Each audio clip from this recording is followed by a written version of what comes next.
This podcast is a proud member of the Tech Podcast Network. If it's tech, it's here. Listen to other great tech podcasts at www.techpodcasts.com. Welcome to Techwebcast, Australia's leading technology show. Download our iPhone app, www.techwebcast.info.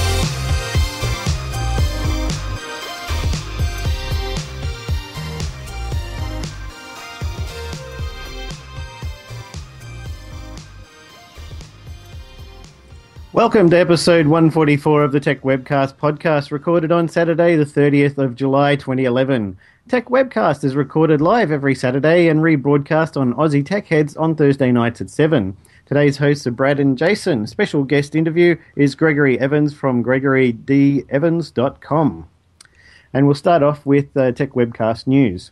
An unemployed truck driver accused of hacking into a service provider for the National Broadband Network, NBN, has been refused bail. David Cecil, who allegedly gave himself the online nickname Evil, has been charged with what is possibly Australia's biggest hacking attack.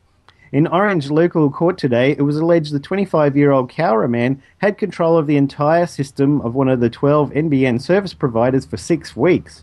Cecil has been charged with 1 count of an unauthorised change of data and 49 counts of accessing restricted data over his alleged incursions into platform networks. It is alleged he is a self-taught hacker who acted alone, spending up to 20 hours a day on his home computer. Court Registrar Ailsa Ryder agreed Cecil could possibly destroy evidence if granted bail and remanded him in custody to appear in the same court on Friday. Australian Federal Police officers arrested Cecil at his Cowra home yesterday after a 7-month investigation into computer crime inside a Sydney university and several Melbourne businesses. We identified a number of companies that were hacked, AFP Commander Grant Edwards said in Canberra earlier. Police say that the alleged attack did not have the potential to cause serious disruption to the $36 billion NBN. All states and territories except New South Wales have agreed to introduce an R18 plus adult category for computer games.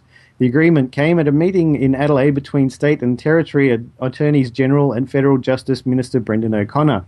Those backing the plan said it would help prevent teenagers and children accessing unsuitable material. New South Wales abstained from endorsing the agreement but will consider the proposal. The plan will allow for some games that now sell with an MA15 plus rating to be reclassified as R18 plus and only available to adults.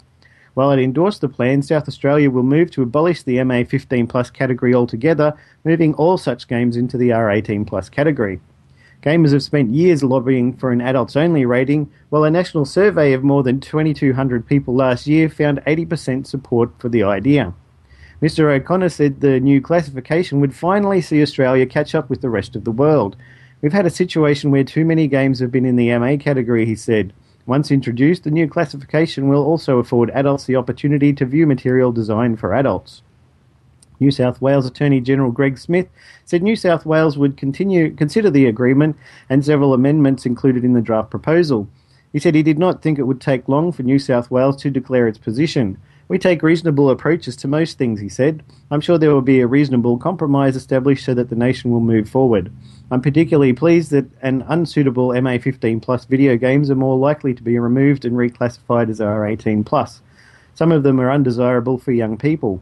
South Australian Attorney General John Rowe said he was comfortable with the state's decision to go it alone and scrap the MA15 plus category. He said it meant video games coming into South Australia and reclassified as MA15 plus would have another sticker placed on them declaring them to be R18 plus material. I'm entirely relaxed with these decisions. I support the classifications, he said. All of the games that are accessible in other states will be available here. Optus has launched a new product to fix mobile phone black spots in the home, but says that won't stop it working to improve its overall coverage. The telco's 3G home zone is the first major push for femtocell technology in Australia. The idea is that you plug the device into your broadband modem or router and it creates a 3G network covering the house. No mobile network can guarantee great mobile coverage throughout a home if you have thick sandstone walls upstairs, downstairs, said Optus Consumer Marketing Director Gavin Williams. The home zone allows you to have dedicated personal coverage, 5-bar coverage in your home. The device costs an extra $5 a month on a 24-month plan for customers on certain plans, and users can nominate up to 12 people to access the network it generates. In global terms, femtocell technology is relatively old, but Australia has been slow to adopt it. Vodafone has experimented with the technology in the past, but had problems securing the networks. 2 years ago, when Vodafone UK released the Sure Signal femtocell, hackers discovered a security flaw that allowed people to listen in to phone calls made on the network. Mr. Williams said Optus was confident that wouldn't happen with the home zone. Optus is comfortable with the device is secure, he said. There's been a number of generations of devices that have developed security over the years, so we're comfortable it's a secure service. Another criticism often made of femtocell technology is that it forces customers to shoulder the cost of fixing black spots instead of telcos. Mr. Williams said that while the femtocell device solved mobile phone reception problems in the home, it was not an alternative to fixing poor coverage network areas. And Aldi external hard drives available for sale as part of its special buys purchases have been found to contain a computer virus. The Fission external 4-in-1 hard drive, DVD, USB and card reader device was withdrawn from sale. The hard drive is supplied to Aldi by a company called Smart IT Australia, described on its website as a global company which sells electronic products to 10 countries. The company also supplies support for Aldi electronic products branded under the Tevion label. Aldi is recommending consumers who have already purchased the hard drive and connected it to their personal computers to use Kaspersky antivirus software or similar to scan computers and USB storage devices to detect and remove the virus if present. Aldi has also told customers that free antivirus checkers can be downloaded at free.avg.com. A full reformat will remove the virus from the 4-in-1 hard drive, a statement from Aldi advisors. Customers who have purchased the device can return it to the store where they bought it to receive a full refund. Consumers can also contact the manufacturer's technical support hotline on 1300 558 702. And that's the news for Tech Webcast for today. Great news, Jason. Yeah. As always, mate. What's been happening in the past week? Any news you want to report? Anything you bought or anything like that? No, I haven't been buying anything. I've got an idea for a game I want to start putting together. We haven't got any news about the Tech Webcast app yet. Corona is going to be Anskar's going to be releasing the new stable version of Corona on the 2nd of August, which I guess is like Tuesday. So hopefully that'll have the bug patch that I need to have fixed up before we can release it, and then we'll be able to release it. Wicked. I just re-registered as an Apple developer in the App Store last week, so I'm registered for another year, so everything's full steam ahead. Good stuff, mate. And what about your view on this TiVo outage in the next couple of days? Is that going to be... I don't know. I've got no idea what's going to be happening there. I hope they're going to do something. I mean, even if they just put YouTube into the darn thing, it would be something. Yeah. You know? People have been saying they're just going to be doing a server move or something or whatever it is, but I don't know. It must be a big job if it's going to be like that one day. Yeah, I see a lot of people are worried because in the UK they shut down the whole service and said go out and buy a Virgin Media device, which means that your TiVo that you paid money for is completely useless. So. Oh, really? Yeah, they had TiVo in the UK and they just said, no, we're not going to do it anymore. We're pulling out. Go out and purchase a Virgin Media device, which is basically the same sort of thing, but it means you've got this TiVo thing that you paid money for and you can't use it at all. Yeah, well, that's going to suck. Also, when the activation part's going to be down, people buy any TiVos between there and the 8th of August or whatever it is, but they can't activate their TiVo. Going to be stuck for nearly a week. Yep. That's not good. Not good at all. When else? What happens next week? And we'll report back on it. Yeah. Only one other interesting bit of news I saw just today is that Google Plus has now got the ability to reorganize your circles or the order they're in. Oh, nice. That's a bit annoying for me. You know, I've got a lot of circles there. There's even got one of my circles is called Someone or Other because people just randomly keep adding you on there. So I drag them into a circle called Someone or Other because I've got no idea who they are. Or and so many people on Twitter and the Ansgar Corona forums and stuff like that were asking me to send them invites since they were pretty rare at the start, so I can't keep up with who's what, so most of the time I just drag them into a something or other folder and figure it out later. Exactly. Great But I want to move some circles around so I can get the people that I talk to the most up the top of the list and not have to click on more and then scroll down and try and find them. The only one thing I'm annoyed, though, I use the mobile website quite a bit since the Google Plus app crashes on beta versions of some operating system that I'm not allowed to mention since I'm a developer for it. Okay. And Yep. and so you can't share posts using the mobile website. Right. And if you want a +1, you have to click on it, and then it loads up. And you read your stream, and you click on an arrow, and it reloads that particular post that somebody did, and then you can +1 it. It's like, why don't you put +1 on the same screen as your stream like Facebook does? It makes it so much easier. Well, okay. Yeah, yeah. No, I've been using the app on my phone too. It works pretty well. Yep, and that's good. It's pretty good. You tried uploading any photos or anything from? Yeah, I have, mate. Yeah, I've been doing a few uploading photos on the phone. Works great. Apparently, some people were annoyed with the Android version of the Google Plus app. Did you see that? No, I didn't hear about that one. If you take photos using the Google Plus app and you don't have... it automatically uploads the photo straight onto Google Plus without you telling it that it's okay to. Oh, shit. Okay, that's not good. So you might take about 10 photos using the app, and then you want to upload them later when you've got Wi-Fi or something, but it just starts uploading them through 3G, whether you want it to or not. And you can go in and disable it, but by default, most people would know that it's set to auto-upload, so they get a bill at the end of the month like, where's all my data gone?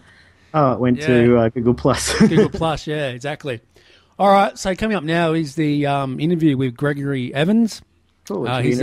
He's a security expert over in America, and he's actually coming to Australia very shortly. Neat. And I had a chat with him this morning about it, and here it is. Jason, where can they find you on Twitter, mate?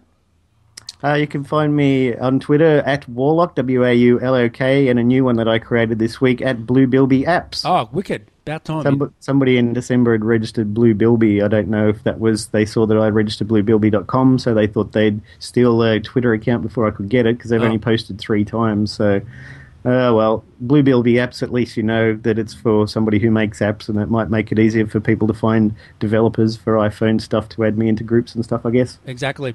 I'm happy. Anywhere else on the internet, websites or anything like that you want to plug? Yeah, just bluebilby.com. All right, cool, mate. That's all I've got now. I've got rid of all my other sites. Oh, really?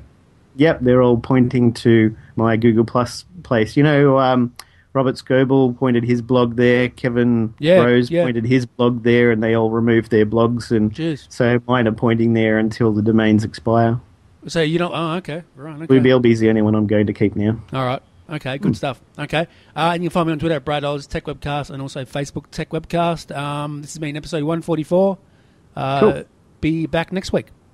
See you then. Thanks. Welcome to Techcast. This is Gregory Evans. Hey, Gregory, how are you, mate? I'm doing great, and yourself? I'm going pretty well. Welcome to Techwebcast. Great to have you on. Well, appreciate you having me on. The first interview I've done down in Australia, so I'm really looking forward to this. Actually, I'm visiting Australia later this year, so I'm really looking forward to that. Good stuff, mate. What part of Australia? I do not know. They have me coming out there doing some work, and nice. I just don't know where yet. Good stuff. So they always tell me at the last minute. Good stuff, mate. Good stuff. Now, what do you do if people don't know who you are? Like, what do you do in the business of security and stuff? I do a little of everything when it comes to security. I do everything. People think it's just about hacking and stuff. It's not. I do everything from like computer security consulting. I do a lot on identity theft, cyber fraud, credit card fraud. I said identity theft. Anything that has to deal with high-tech crimes, a lot of people always bring me in based off my experience. Okay. All right. Sounds good. And what were you doing before this? Were you? This is all I've ever done. Okay. Everything all the way up until June 26, 1997. Anything before that, I was an expert in how to break the law when it came to high-tech stuff. Right. Okay. Okay. So that's what I used to do, and that's what, the reason why I get so much business and I'm able to speak about a lot of different subjects. Well. So can I ask you about what sort of things you were getting into, like hacking and stuff and that sort of stuff? What, right now? Before what you were doing now. Yeah, I had started this, and it's funny to me because there's this misconception, right? This big misconception that one day, like Greg Evans used to sell used cars, or he used to sell real estate, or he worked at McDonald's, and now all of a sudden he says he's a hacker. Wow. And it's funny to me because everybody who's saying that doesn't know me. And the reason why I get so much business is because of the references and the people who do know me years before that book that came out, or has known me all my life.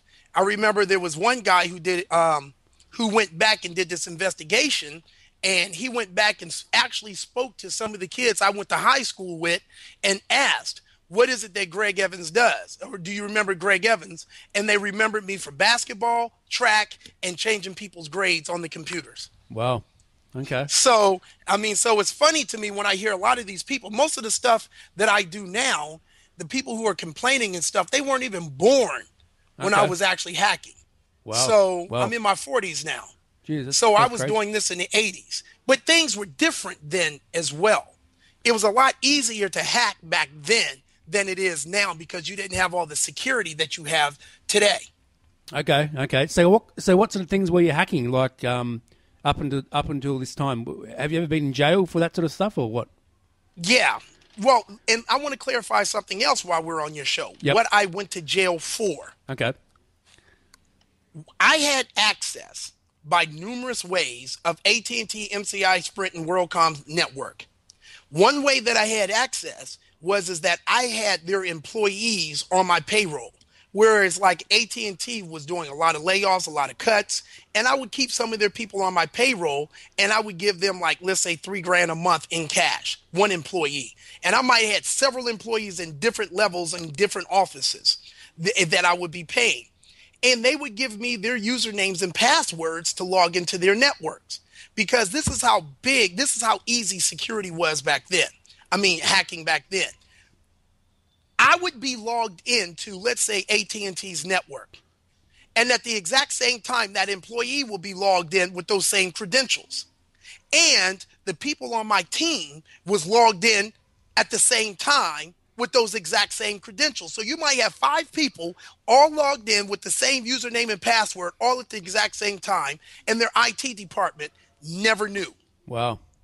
So, today it'll be kind of hard to get away with that. Yeah. But then in the 90s, it was a lot easier. So we would set up toll-free 800 numbers because a company called Franklin Telecom had hired me because AOL, if you remember AOL, America Online, they used to, they were being sued and people were complaining about all the busy signals that they would get. They were paying AOL all this money every month to get on the internet because it was still using dial-up.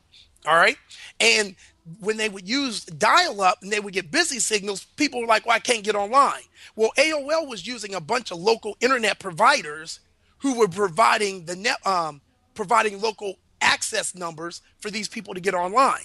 Well, Franklin Telecom came up with, well, how about if we use toll-free 800 numbers, you wouldn't have to be a local ISP to provide AOL with service, let's say in Atlanta. With a toll-free number, anybody in the United States and Canada could use these toll-free numbers to log in. So they were ordering from me, and they knew exactly how I was getting it, ordering thousands of 800 numbers and setting up local ISPs to become national internet service providers. Wow. So that's crazy. Now that was fine until, and this is how I ended up getting caught. There was a lady who worked for me named Patty, who overheard my conversation one day with some people, and we were wiring money down to the islands because it was a lot of money. We were hitting these companies for over $1 million a week, literally in service. Now we weren't taking home that whole million, but I was taking home well over $500,000 of that. Wow. Okay. And what we would do is she overheard the conversation, started blackmailing me. Oh, okay. But let's back up real quick. Let's back up. One of my cronies that worked for me, what he did was he would be the one when Franklin called me up. He never came into my office, didn't work in my office. He worked remotely from home, wherever he was, with a laptop and a modem and everything else. And he would log in. We went through all the security and everything. Well, one day, and he keeps a laptop with him. Every employee, even to this day, my legitimate employees, has to keep a laptop with them at all times. So what we did was he found out one day that, and this is how we ultimately got caught. He found out when I called him up and said, hey, we need about 100 new numbers. He says, okay, I'll handle it. But he had forgot his laptop. So what he did was he picked up the phone and he called AT&T on the phone and said, hey, I'm a business and I need to order 100 telephone lines at once. Can you pause this interview for a second? Yeah. Yep. There's an important call I have to take right now. Okay, yep. Go ahead. Okay. So what he did one day was he didn't have his laptop with him. So he called up AT&T and said, I need to order some toll-free numbers. And they said, okay. And they just asked him his business name.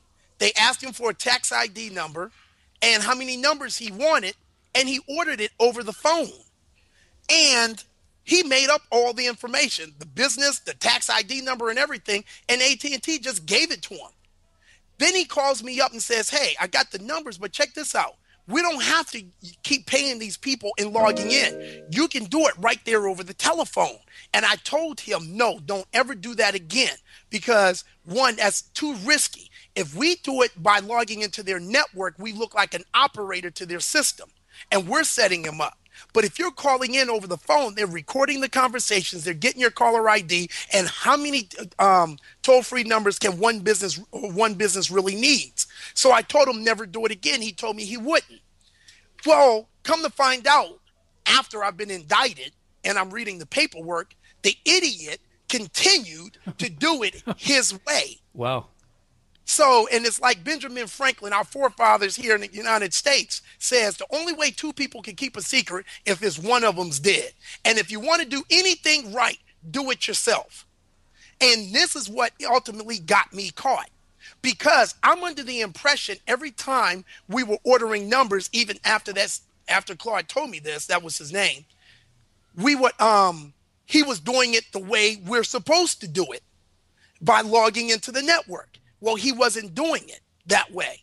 So when the girl, let's fast forward, Patty, who was working for me, overheard the conversation and was blackmailing me, when I stopped paying her, she went directly to AT&T and told them what was going on. AT&T called up their lawyers, who called up Janet Reno, who was the United States Attorney General at the time, who called the director of the FBI, who then called up the regional director in Los Angeles, who called up the local director in Riverside, California, where we were doing this. And this is all in one day. Wow. After I let her go, all these phone calls were made in one day. And the very next day, we had the FBI surveillance team on us. Jeez. So, and they were sitting, and our office was right next to a graveyard. Beautiful graveyard, right? Really beautiful. I know that kind of sounds crazy, beautiful in a graveyard. But it was real beautiful. And you see the funerals over there and everything. Yeah. And the feds were sitting over there acting like they were at a funeral. Right, okay. And they were taking pictures of us under surveillance for like 2 weeks before they raided the office. Wow. So when they finally raided, and I'm reading the paperwork and looking at the indictments, I'm finding out what they had was Claude. They had Claude calling in.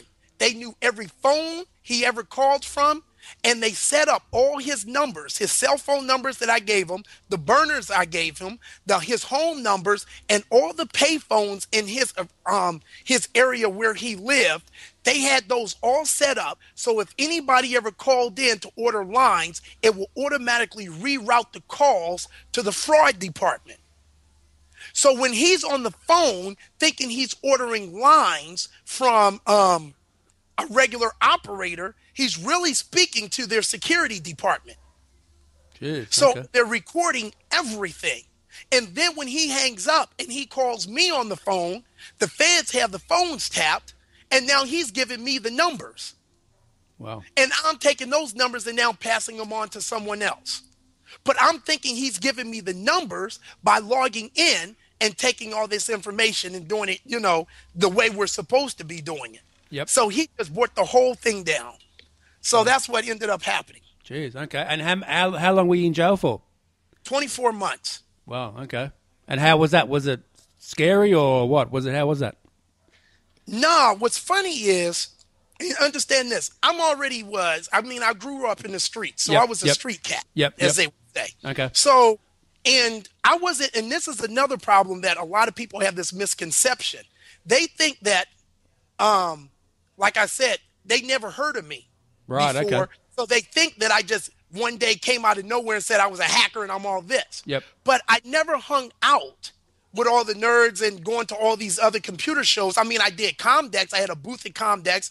I went to DEF CON one year and we had a booth, but this is after I got arrested. But before then, I was like, I was making so much money. I had nightclubs, I had restaurants, Shit. I was doing different things, and I'm hanging out with Laker players and Clipper players and Wow. football players and going to these big events. And these are the people that I hung out with.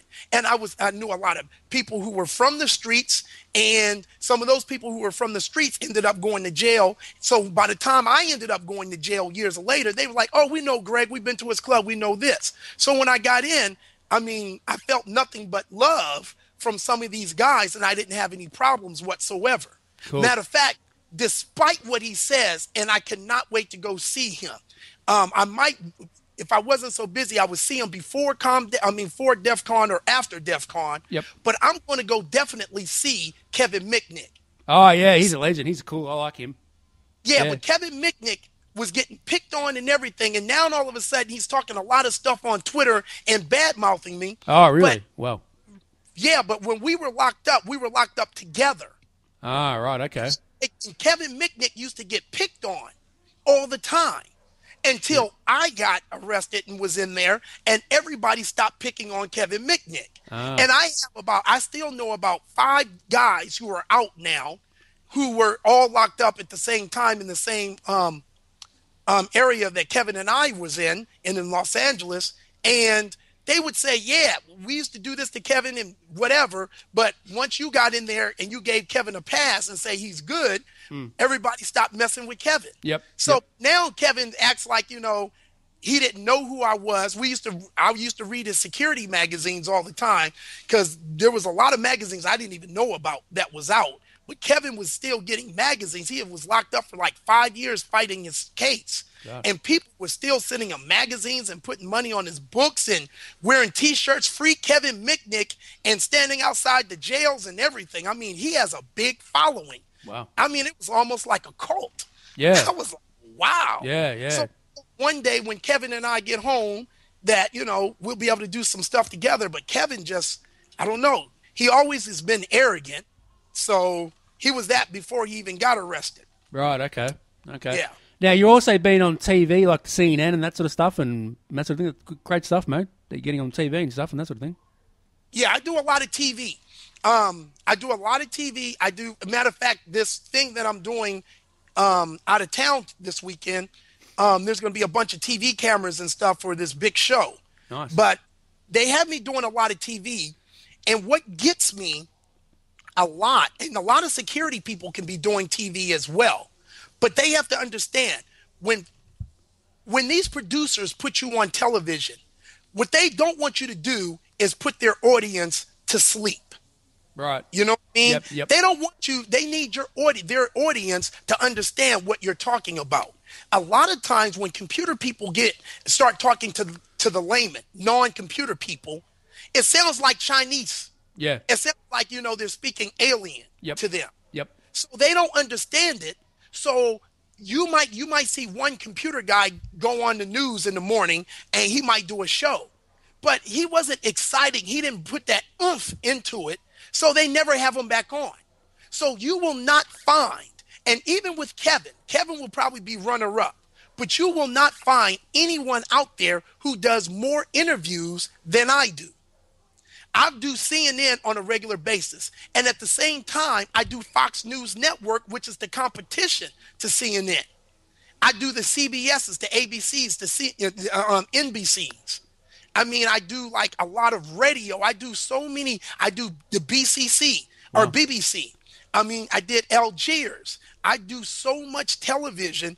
It's like ridiculous. And what happens is that they see me on TV, they see the energy, and I try to put everything into layman terms so the audience can understand exactly about security. and how it works. Okay. And people just don't get that. Other security people can be doing the same thing. I'm not doing anything special that the next guy who does security can do. There's Right. nothing special about what I'm doing. Yeah. Okay. But it's just my delivery is different. Yeah. Yep. So Yeah, well, I actually seen you on the Tech Buzz. That's why I got hold of you, because I wanted to get you on and have a chat. And how was the Tech Buzz? Did you enjoy being on the Tech Buzz? I love the Tech Buzz. Yeah. The Tech Buzz is a great show. I mean, it really was. I mean, I had fun with the Tech Buzz. That's a big show, too. It is big. Yeah, it's a big show. Yeah. Yeah, I mean, I could not believe. And you know what? What I like about your show and the Tech Buzz and some of these other ones out there, they're growing. Oh yeah, and definitely. Getting more listeners. I think Tech Buzz gets what, 200,000? Yeah, something like that. Yeah. Yep. 200,000 a month. That's bigger than some radio Oh, stations shit, get. yeah. Shit, yeah. Yeah, So that's pretty crazy. that's great. Pretty crazy. Now, what's next for you, Gregory? You coming to Australia, mate? Yeah, I'm coming to Australia, but I also have I got to go to Canada, Europe, and Africa, then Australia. Wow. And then I'm doing I have a movie that I'm working on. I'm doing some consulting on. Okay. And there's a movie about my life that's supposed to start filming at the end of this year. Okay. Sweet. So just working on a little of everything. But I really am looking forward, because everybody I know that's been to Australia loves Australia. Oh yeah, it's a great place, mate. How long would you be over here for? About a week or two. All right, cool. Good Yeah, stuff. but when I come, I would definitely let you know in advance. Oh, definitely, mate. If you're in Melbourne, mate, I'll come and meet you and get a signed photo or something off you or something. Well, see, when I go, just like I go to when I go to Africa, I want to go in the wilderness. Yeah, I wanna yeah. see, like, like they do in the movies. I'm Yeah. like, is it really like that? Because when I go to Africa, I want to go in the jungle. Oh, yeah, I'm sure it would be. Safari, but I don't want to take a gun. I want to take a camera. You know what I mean? Yeah, and yeah. take pictures. So Yeah, I know what I you want to do the same down there with you guys Yeah. and call you guys mate. Yeah. G'day, mate. Yeah, that's a great saying. We always say g'day, mate, but we always say mate a lot too over here too. Yeah. So, but I mean, I would love to do your show. And if there's anything about security that I know there's some people down there that are really good in security. Yeah, I don't really know much about security, to tell you the truth. I don't really know much about that sort of stuff, but we just want to have a chat to you about what you do and stuff and get the word out and stuff. And I think I might have heard that you were coming to Australia, but I wasn't sure when. But yeah.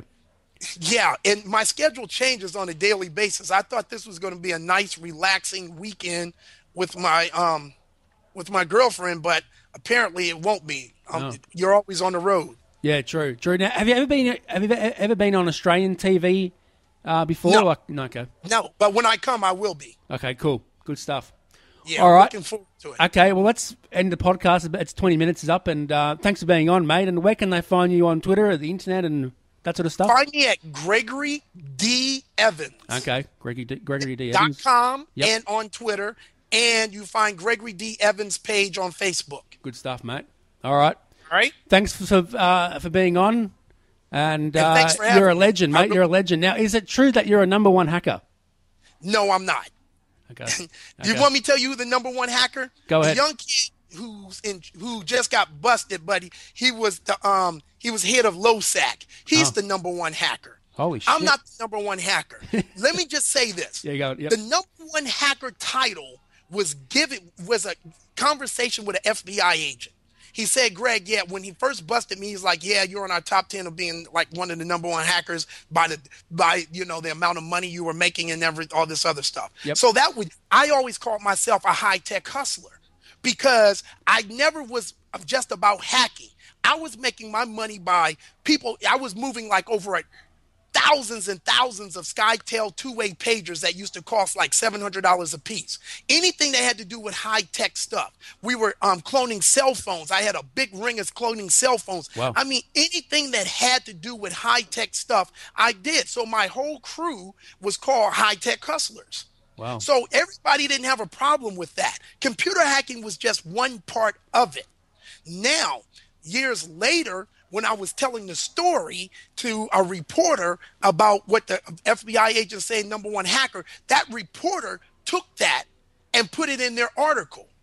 And then another reporter who wanted to do an interview with me read that, and then they turned around and put it in there as number one hacker. So then I get this title, so I played with it because it was more about marketing and business. Yep. Nobody's going to say, oh, I want to put the number 2 hacker on TV. You see what I'm saying? Yep. Yeah, I do. So that's how it went. All right, mate. All right. All but right, no, cool. I don't even hack anymore. I haven't done that in like years. Well. So, but that 19-year-old kid who just got busted with LoSac, Yeah. he's going to be probably the highest paid computer person out there soon. Jeez. And especially hackers. Wow. He's worth so much money, they're not going to send him to jail. Him and his crew can write their own ticket. Holy shit. Okay. That's crazy. Yeah. Wow. Yeah, it is. Fuck. Okay. All right, mate. All right. Thanks for being on. You're a legend. And come back anytime. I'll play this during this episode this afternoon, and so people can listen to it. And, yeah, thanks very much. Thanks a lot. Thanks, mate. Hi, Glenn from Aussie Tech Heads. Join Will, Eric and myself as we bring you the latest, most up-to-date important tech news that affects you from Australia and the world. A weekly podcast available each Friday through iTunes. Watch the live stream recording of the show at live.thesecrethub.com each Thursday night 7:30pm or GMT plus 10. Call in live via Skype or chat in our lounge. However you get us, just make sure you do. Listen or visit our website for more information, www.aussietechhead.com.au. Aussie Tech Heads, Australia's longest running tech news podcast.